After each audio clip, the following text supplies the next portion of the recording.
안녕하세요. 러시아인의 세계어 언어 강좌를 맡은 정하경입니다. 오늘은 이 강좌의 첫 시간이죠.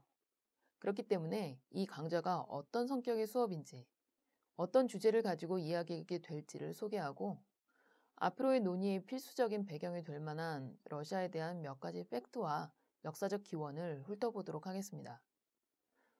이 강좌의 목적은 러시아어의 어휘와 문법에 스며들어 있는 사회의 역사, 문화적 맥락을 소개하고 언어와 관련된 러시아 문화의 주요 키워드를 짚어보는 것입니다. 한국어나 다른 언어들의 인지적 관념적 체계를 러시아어하고 비교함으로써 언어와 정신, 문화, 이들 간의 관계에 대해서 포괄적으로 고찰해 보는 것을 궁극적인 목적으로 합니다. 이 강좌 전체에 걸쳐서 논의할 문제는 민족성과 인지, 언어와의 관계입니다.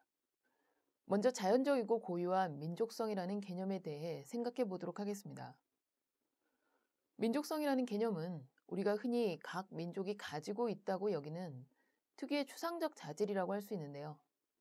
가령 한국인의 민족성과 일본인의 민족성, 프랑스인의 민족성과 영국인의 민족성은 다르다고 여겨집니다. 러시아인의 경우에도 특유의 민족성이 있다고 여겨지는데요. 이러한 관점을 드러내고 있는 텍스트를 한번 읽어보도록 하겠습니다. 톨스토이의 전쟁과 평화에서 발췌한 대목인데요. 여기서 나타샤 로스토프와 그녀의 오빠 니콜라이가 숲에서의 사냥을 마치고 삼촌의 초대를 받아서 그의 소박한 목조 오두막을 방문하는 유쾌한, 유명한 장면이 나옵니다. 오두막에선 괴짜 퇴역 장교인 삼촌이 자기 영지의 농노인 가정부 아니샤와 함께 살고 있습니다. 아니샤는 집에서 만든 러시아 특별 요리인 절인 버섯, 버터밀크로 만든 호밀 케이크, 꿀에 담근 과일, 거품이 이는 꿀술, 약초 브랜디와 갖가지 종류의 보드카를 쟁반에 담아서 내옵니다. 식사를 하고 나자 사냥을 돕는 하인들의 방에서부터 발랄라이카 선율이 들려옵니다. 단순한 지방 민요로 여백작이 좋아할 만한 음악은 아니었습니다. 하지만 조카가 선율에 따라 몸을 움직이는 것을 본 삼촌은 기타를 가져오게 합니다. 그는 기타에서 먼지를 불어내고는 아니샤에게 윙크를 하고 널리 알려진 연가, 거리를 내려오는 어떤 소녀를 정확하고 빨라지는 리듬으로 연주하기 시작합니다. 나타샤는 이전에 이 민속 음악을 들어본 적이 없었지만 음악은 그녀의 가슴에 어떤 그 알 수 없는 감정을 일깨웁니다. 삼촌은 자신 있게 농민들처럼 노래를 부릅니다. 삼촌처럼 직접 노래를 부르는 방식에서 나타샤는 선율에 따라 새가 노래하는 듯한 단순한 매력을 느낍니다. 삼촌은 그녀에게 함께 민속춤을 추라고 권합니다. 자, 얘야. 그가 막 코드를 친 손을 나타샤에게 흔들며 외쳤다. 나타샤는 쇼를 벗어던지고 앞으로 달려나와 삼촌을 마주보고는 허리에 손을 올린 채 어깨짓을 하며 짐짓 점잔을 뺐다. 젊은 여백작은 이주민 가정교사에게 교육을 받았다. 그런 그녀가 언제 어디서 어떻게 러시아적 분위기에 동화되어 전통적인 러시아의 정신을 받아들여서 오래전에 사라졌다고 생각했던 쇼를 걸치지 않는 풍습을 배웠을까? 나타샤는 아주 정확하고 완벽하게 해내고 있었다. 아니샤 표도로브나는 곧 나타샤에게 춤출 때 필요한 손수건을 건넨다. 그리고 나서 아니샤 표도로브나는 귀하게 자라 자신과는 너무 다르지만 아니샤와 아니샤의 부모 그리고 아주머니와 모든 러시아인들이 천성적으로 간직하고 있는 것을 이해할 수 있는 이 날씬하고 우아한 여백작을 주시하며 웃고 있었다. 하지만 아니샤의 눈에는 눈물이 고였다. 이 텍스트에서 우리는 19세기 러시아 귀족 가문에서 태어나서 프랑스인 가정교사에게 교육받고 프랑스어를 모국어처럼 말하며 성장한 소녀 나타샤가 배운 적도 특별히 보고 들은 적도 없을 러시아 전통춤을 멋지게 추는 장면을 봅니다. 나타샤는 어떻게 춤의 리듬에 본능적으로 몸을 맡길 수 있었을까요? 그녀는 지금까지 사회계급과 교육적으로 격리되어 있던 마을 문화에 어떻게 그렇게 쉽게 어울릴 수 있었을까요? 이 흉내낼 수도 없고 가르칠 수도 없는 것들을 나타샤는 어디에서 배웠을까요? 톨스토이가 이 낭만적 장면으로 제시하고 있듯이 러시아 같은 나라는 타고난 감각 같은 보이지 않는 실에 묶여 있을 것이라고 추정해야 하는 것일까요? 톨스토이는 전통적인 러시아의 정신이라는 것이 존재하고 신비롭게도 러시아인들은 이것을 타고나게 된다고 말하고 있는 것 같습니다. 실제로 이러한 민족적 정신이 천성적으로 자연적으로 부여되는 것일까요? 물론 민족성이라는 것이 유전자에 새겨져 있는 것은 아닙니다. 가령 중국인 아기가 네덜란드인 가정에 입양되어서 네덜란드에서 자라게 된다면 중국인의 민족성이나 문화적 특징을 지닐 수는 없는 것이죠. 그보다는 특정 사회 환경 속에서 사회화되는 과정에서 사람들이 인지하지 못하는 사이에 아주 다양하고 수많은 요소로부터 영향을 받게 되고 그로부터 동질적인 사회의 특성을 익히고 내면화해서 어떤 순간에 그것이 표면에 드러나게 된다고 할 수 있습니다. 그렇기 때문에 바로 방금 읽은 텍스트에서처럼 배운 적도 없는데 어떻게 저런 특성을 지니게 되었을까 하는 경우가 나타나는 것이죠. 특정한 환경을 공유하는 집단 구성원들의 사회화의 결과로 어찌되었든 간에 민족성이 존재한다고 한다면 그렇다면 민족성과 불가분의 관계에 있는 문화, 그리고 언어, 인지 간에는 어떤 관계가 있을까요? 이것이 우리가 다룰 두 번째 개념입니다. 조지 오웰의 1984년에서 발췌한 다음 텍스트를 읽어보도록 하겠습니다. 신어, 뉴스피크의 목적은 잉속, 잉글리시 소셜리즘의 신봉자들에게 적합한 사고 습성과 세계관의 표현 수단을 제공하는 것뿐 아니라 잉속 외의 다른 모든 사상을 불가능하게 만드는 데 있다. 적어도 생각이 어휘에 의존하는 한은 신어가 일단 모든 이에게 받아들여지고 구어 올드스피크가 잊혀지기만 하면 이단적인 생각, 즉 잉속의 원칙에 어긋나는 생각은 말 그대로 생각할 수도 없게 되는 것이 그 의도였다. 신어의 어휘는 당원들에게 표현하는 것이 허락된 모든 의미를 정확하고 또 매우 교묘하게 표현할 수 있도록 하는 반면 다른 모든 의미, 간접적 표현, 돌려 말하기 등을 원천적으로 배제하도록 구축되었다. 이것은 부분적으로는 새로운 단어의 발명에 의하기도 했지만 주로 바람직하지 않은 단어를 제거하고 나머지 어휘들에서는 가능한 모든 2차적 의미를 없애버림으로써 가능했다. 예를 하나 들어보자. free라는 단어는 신어에 여전히 존재했다. 그러나 이 단어는 단지 the dog is free from lice나 the field is free from weeds와 같은 문장에만 쓰일 수 있었고 politically free나 intellectually free 이런 구어적 의미로는 쓰일 수 없었다.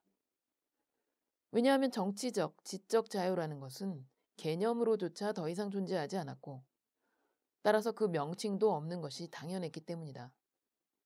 신어를 유일한 언어로 사용하며 자란 사람은 마치 한 번도 체스에 대해 들어본 적이 없는 사람이 퀸이나 루크에 붙는 2차적 의미를 모르는 것처럼 equal이라는 단어가 한때는 politically equal과 같은 2차적 의미를 가지고 있었다는 것을 그리고 free가 한때는 intellectually free를 의미했었다는 사실을 알지 못했다. 필요한 개념은 단 한마디 말로 표현되며 그 말은 정확히 정의되어 다른 곁뜻은 없어져 버리고 말지. 제11판에서 우리는 벌써 그 정도로 해놓았어. 그러나 그 과정은 자네나 내가 죽고 난 뒤에도 계속될 거야. 한 해 한 해 어휘는 줄어들고 그럴수록 의식의 한계도 좁아지겠지. 물론 지금에도 사상주에 대한 이유나 구실이 있을 수 없지. 그것은 단순히 자기훈련이나 현실 통제를 못하기 때문이야. 그러나 결국 그나마 필요 없게 돼. 혁명은 언어가 완성될 때 완성돼. 신어는 잉속이고 잉속은 신어야. 조지 오웰이 상상한 미래의 전체주의 사회에서는 언어를 통제함으로써 사고를 통제할 수 있다고 그려집니다. 예를 들어서 이 미래 사회의 언어인 신어에서는 free라는 단어에서 무엇이 없는 이라는 의미만 남기고 사상이나 지식, 정치적 견해와 관련된 의미를 배제해버립니다. 그러면 이 언어를 쓰는 사람들은 사상적 자유나 정치적 자유 같은 개념을 생각조차 할 수도 없다는 것이죠. 혹은 반대로 이러한 개념이 존재하지 않는다면 이런 개념을 지칭한 명칭도 사라지게 된다는 것입니다. 어떤 사물이나 개념을 이르는 명칭이 없다면 그 사물이나 개념을 머릿속에 떠올릴 수도 없다는 얘기죠. 그런데 정말 그렇게 될까요? 자유라는 단어가 없다면 정말 무엇인가에 구애되거나 속박되지 않고 몸을 움직이고 생각하는 상태, 이것에 대한 인지가 사라지게 될까요? 1984년에 나타난 이러한 언어 결정론의 관점이나 이에 대한 언어 보편주의적 반론에 대해서는 다음 시간에 좀 더 자세히 알아볼 것입니다. 이 강좌에서는 언어와 민족성, 인지, 문화와의 관계에 대한 일반론적인 논의 후에 구체적으로 러시아인과 러시아에 대해 살펴볼 것입니다. 러시아성이라는 것이 과연 언어에 반영되어 있는지, 그리고 러시아 문화의 여러 면이 언어에 어떻게 반영되어 있는지 알아볼 예정인데요. 추후의 논의를 위한 어떤 배경으로 이른바 러시아성, 러시안니스라는 것이 개념적으로 어떤 것인지 한번 간단히 짚어보기로 하겠습니다. 한 공동체의 자기정체성 담론은 그 공동체의 역사적, 지정학적 특성을 반영함은 물론 그 성원들의 정신적 연원을 밝히고 또 미래의 지향점을 노정함으로써 공동체의 과거, 현재, 미래의 존재적 당위를 천명하는 작업입니다.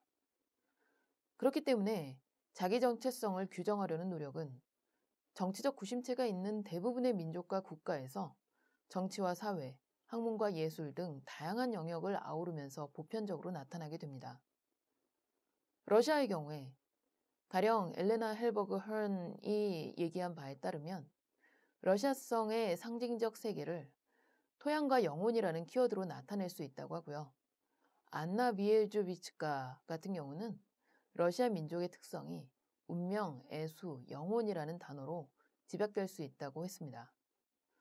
이러한 종류의 견해는 러시아성을 러시아의 역사, 사상, 문화, 예술, 언어 등 여러 영역에서 공통적으로 발견되는 광범위한 신화적 구조이자 오랜 세월에도 변치 않는 영속적인 문화적 요소로 여기는 관점을 표방하고 있습니다. 지각되는 개념으로서의 이러한 정체성은 객관적 자질의 자연발생적 표현이라고 보기보다는 지적 엘리트들 사이에서 정치적인 목적의식을 가지고 재형성된 집단기억이라고 보는 것이 더 적절할 것입니다. 19세기 제국주의 러시아에서 차르의 전제 정권과 인텔리겐치아들에 의해서 특별한 강도와 양상으로 전개됐던 이 러시아성의 발견은 그 전형적인 예라고 할 수 있죠. 이 시기에 정의되고 육성된 러시아성의 여러 요소들은 지금까지도 러시아인들이 자신을 규정하는 키워드로 사용될 뿐 아니라 외부와의 관계를 설정하고 또 국가 정책을 정당화하는 근거로 기능하고 있습니다. 따라서 이 러시아성을 이해하는 것은 러시아와 러시아인의 정신세계와 행동 방식을 이해하는데 중요한 단서가 됩니다. 구체적으로 18세기 말에서 19세기에 본격적으로 시작되어서 오늘날까지 지속되고 있는 러시아인의 자기 정체성 규정 과정을 문학이나 문화, 어학, 사회과학 등 여러 분과에 걸쳐서 공시적, 통시적 맥락에서 살펴보는 것이 매우 유용할 것 같은데요. 먼저 러시아 정교, 전제주의, 동서 간의 양가성, 범슬라브주의, 농민, 공동체 정신 등 러시아적 정체성을 나타낸다고 여겨지던 기존의 여러 개념들이 발생하게 된 배경과 그것이 널리 통용되게 된 역사적 과정을 재점검하고 현대 러시아에서 이들이 지니는 의미를 새로운 각도에서 조명하는 문화, 문학, 어학 관련 연구들이 필요할 것입니다. 단지 러시아에 국한된 내적 관점만을 취하는 것이 아니라 다른 국가, 민족과의 비교 속에서 러시아성의 외부적인 윤곽을 드러내는 데에도 관심을 기울일 필요가 있습니다. 러시아의 지적 엘리트들은 18, 19세기 서구화로 인해서 정체성 위기를 경험했고 이에 대한 반작용으로 시선을 안으로 돌려서 러시아적인 것이란 무엇인가? 라는 질문에 답하는 데 오랫동안 전념해 왔습니다. 러시아적인 것을 발견하려는 노력은 무엇보다도 19세기 범슬라브주의로 귀결됩니다. 지국주의적인 팽창주의 정책과 더불어서 범슬라브주의가 만들어낸 러시아인들의 우월성, 선민성 신화는 제3로마설 부활과 같은 구체적인 현상 속에서 러시아인들의 자기 정체성의 한 요소로 자리 잡았습니다. 이후에 러시아는 20세기 사회주의 실험을 거쳐서 21세기에 이르기까지 엄청난 외적 변화를 겪어왔습니다. 이러한 역사적인 변화들을 겪으면서 러시아의 민족 정체성이 어떻게 변화하고 또 지속되어 왔는지 살펴보는 것은 곧 무엇이 러시아성의 요체인가, 그리고 그것이 어떻게 현대 러시아에 작용하고 있는가와 같이 매우 현재적인 질문에 답하는 것이라고 할 수 있습니다. 가령 19세기 범슬라브주의는 이후 러시아 제국과 소비에트, 그리고 현재 러시아 연방에 이르기까지 통합의 이데올로기로 작동했고요. 범유라시아주의로 새로이 자리매김된 바 있습니다. 요즘 들어서 점점 더 많이 행해지고 있는 유라시아 지역의 정치, 경제, 사회적 현상에 대한 연구는 바로 러시아성이 현대에 어떻게 환원되고 있는지 살펴보는 작업입니다. 앤소니 스미스가 2003년의 연구에서 언급하듯이 사회는 민족 정체성을 주조하기 위해서 종족적인 이질성과 구분을 은폐하거나 이념적 구호를 통해서 동질성을 강조하게 됩니다. 본질적으로 비동질적이고 또 시간과 함께 변화하는 주체들 간의 상상된 동질성 고취라는 목적을 달성하기 위해서 민족주의 정체성은 주체성을 끊임없이 재창조해야 합니다. 제국과 민족, 국가 개념 간의 긴장, 그리고 다민족 국가였던 러시아 제국의 초민족적 정책들과 러시아 민족 정체성 만들기 사이의 잠재적인 모순은 과거의 러시아성 담론에서는 그다지 두드러지지 않았습니다. 그렇지만 현대의 러시아에서는 각각의 소수민족이 이전보다 더 독립적인 목소리를 내고 있고 또 민족주의적인 관점이 이전보다 힘을 얻었음을 주지할 필요가 있습니다. 이러한 잠재적 혹은 실제적 갈등이 어떤 방식으로 이루어지고 있는지 살펴봐야 할 것입니다. 달리 말해서 러시아 내 여러 민족들의 특성과 민족주의의 부상이 전통적인 러시아성의 개념과 공존 가능한 것인지 문제를 제기해 볼 수 있을 것입니다. 한편으로 한국과 러시아의 지정학적 관계를 상기할 때 범슬라브주의의 후신으로서의 유라시아주의 같은 사상적 동향에 대한 논의가 우리에게 어떤 실질적인 중요성을 지니는지는 자명한 것입니다. 러시아 한인 이주 문제나 디아스포라 문제, 중앙아시아 독립국가들의 대러시아 관계 변화, 이런 것에 관한 연구들을 통해서 러시아와 한국과의 관계, 또 러시아 내외의 소수민족들과 한국을 포함한 주변국의 관계에서 러시아적 정체성의 문제를 다시금 논의해 볼 수 있을 것입니다. 그러면 이제 강좌의 소주제들을 간략히 살펴보도록 하겠습니다. 먼저 언어와 문화에 대한 강의에서는 언어와 인지, 언어와 문화 간 관계에 대한 언어 보편주의적인 관점과 또 언어 상대주의적인 관점을 알아보고 비판적 시각에서 이 둘에 대해서 논의할 겁니다. 러시아의 정서성, 비행위주성, 비논리성을 반영하는 러시아어 언어 현상을 소개하고 다른 언어와의 비교를 통해서 이러한 러시아어 현상이 언어의 보편성과 특수성의 맥락에서 어떻게 평가될 수 있는지 논의하도록 하겠습니다. 한편 아주 세밀하게 발달한 러시아어의 이름과 호칭 체계를 살펴보고요. 사람 간 관계에 대한 중시라는 측면에서 이를 설명하도록 하겠습니다. 언어와 인지라는 주제에서는 러시아에서 어휘적인 차원, 문법적인 차원에서 시간을 나타내는 방식을 시간에 대한 공간 은유와 사건의 시간적인 양상을 나타내는 문법적 상을 중심으로 살펴봅니다. 문화적인 요소가 어떻게 어휘적인 차원으로 나타나는지 시간의 은유뿐만 아니라 색채어라는 현상을 통해서도 얘기해 볼 것입니다. 색과 시공 간의 인지와 언어의 관계에 대한 여러 실험을 소개하고 언어가 언어 공동체 화자들의 인지적 특수성을 반영하는지 혹은 그렇지 않은지에 대해 논의하겠습니다. 언어와 역사 강의에서는 언어를 기록하는 여러 문자 시스템의 구조적 특성을 알아보고 러시아어의 문자인 키릴 알파벳 시스템이 슬라브어의 특성에 맞추어 고안되고 발전되어 온 과정을 추적하도록 하겠습니다.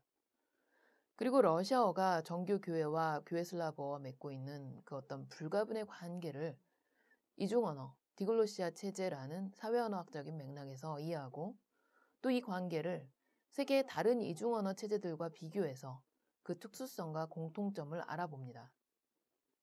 언어와 종교 측면에서는 무엇보다 러시아 정교의 도입과 발달을 살펴보고 정교의 축일이 민속 명절과 융합해서 자리 잡은 과정과 양상을 알아봅니다. 또한 의식과 축일, 민간 신앙 등이 반영된 언어 현상을 소개합니다. 정교 철학의 개념적인 요소들을 알아보고요. 또 이것이 19세기 러시아 문학에 어떻게 반영되어 있는지 추적해 볼 생각입니다. 언어와 문학의 주제에서는 고대 러시아어를 매개로 해서 작성, 전파된 고대 문학을 소개하고 보다 민속적이고 민중적인 장르인 속담과 민간설화, 이들의 일반적인 특징과 또 러시아만의 특수성을 살펴봅니다. 역시 민중적인 장르라고 할 수 있는 농담, 그 중에서도 특별히 전복적인 기능으로 관심을 받는 소비에트 정치 아넥도트의 특징과 기능을 집중적으로 살펴볼 것입니다. 언어와 젠더라는 주제에서는 러시아어에서 세 가지 성이 어떻게 구조적으로 문법화되어 있는지 알아보고 러시아에서 젠더가 언어 사용에 미치는 영향을 사회언어학적인 관점에서 분석할 것입니다. 젠더 구분이 문법화되어 있지는 않은 그런 한국어의 상황과 비교해 보도록 하겠습니다. 나아가 이러한 젠더 현상이 문화에 반영되는 것을 러시아 문화에 나타난 여성의 모습을 중심으로 논의할 것입니다. 마지막으로 언어와 세계에서는 17세기 이래로 다양한 외국어가 러시아어에 영향을 미쳐온 과정을 살펴봅니다. 이것을 한국어의 상황과 비교함으로써 상이한 사회적 환경, 상이한 언어계통적 특성이 외국어와의 관계에 어떤 역할을 하는지 얘기해 보도록 합니다. 또한 러시아 연방 내외에서 러시아어와 경쟁하는 토착 민족어들에 대해서 언어정책이라는 맥락에서 살펴보도록 하겠습니다. 이어서 동과 서의 이분법적 구도와 관련된 러시아인의 양가적 정체성에 대해 논의하고 마지막으로 러시아어와 한국어의 유사성과 차이점을 구조적인 측면에서 알아볼 것입니다. 그러면 앞으로 수업을 할 때 전제되는 기본적인 배경 지식을 간단히 소개해 보도록 하겠습니다. 여러분은 러시아라는 나라에 대해 얼마나 많이 알고 있나요? 현재 러시아의 국호는 정확히 말하자면 러시아 연방입니다. 러시아 연방은 85개의 연방 구성체로 이루어진 연방 국가이죠. 연방 구성체 내의 상당수 지역에는 비러시아계 민족들이 포함되어 있지만 이러한 공화국들은 연방 정부의 통제를 받고 있는 상황입니다.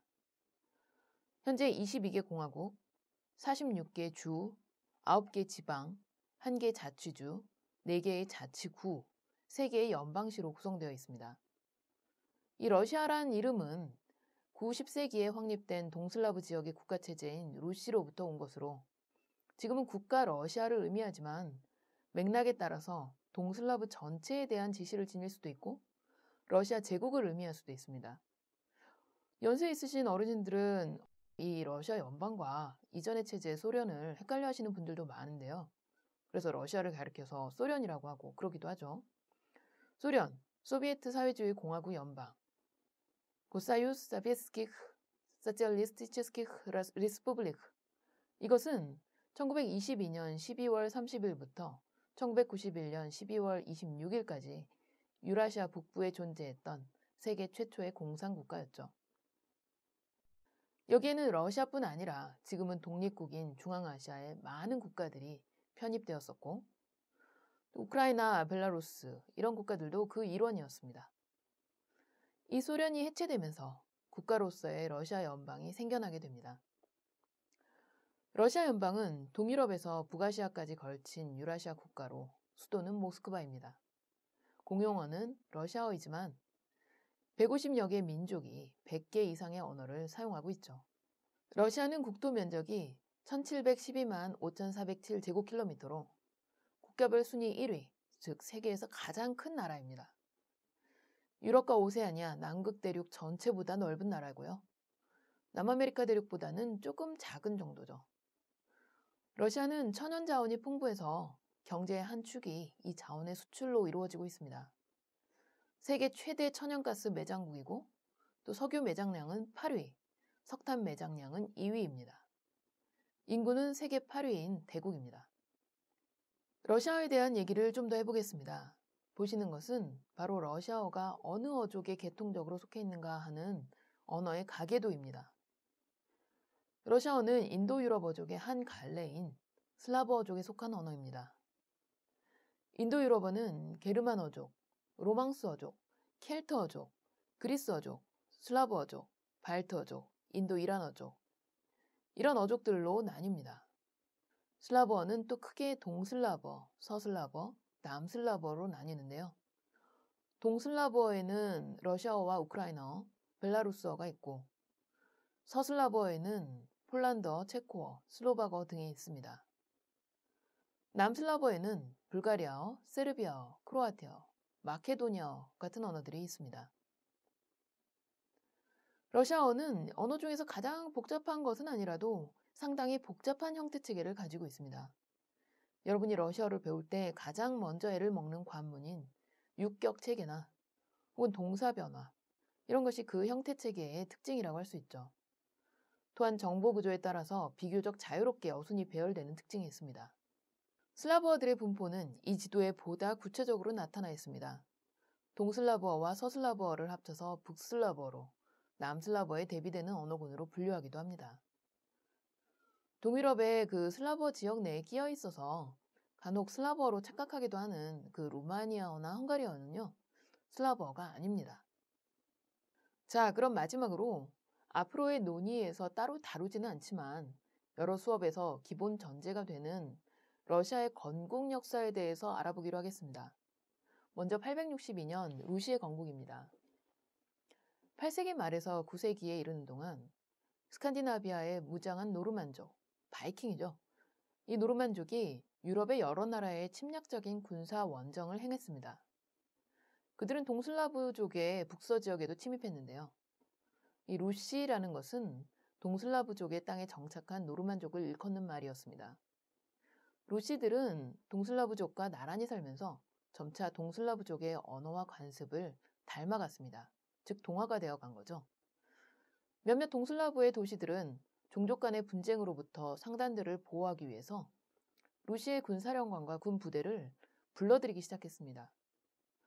동슬라브족은 자신이 고용한 스칸디나비아의 군대들을 바리아크족이라고 불렀습니다. 9세기에 이민족의 정복 위협이 증대되자 동슬라브족의 대표들은 바리아크족에게 우리들의 땅은 위대하고 풍요롭다. 그러나 이 땅에는 질서가 없다. 그러니 여기로 와서 우리를 통솔하고 이끌어달라. 이런 메시지와 함께 사절단을 파견하게 됩니다.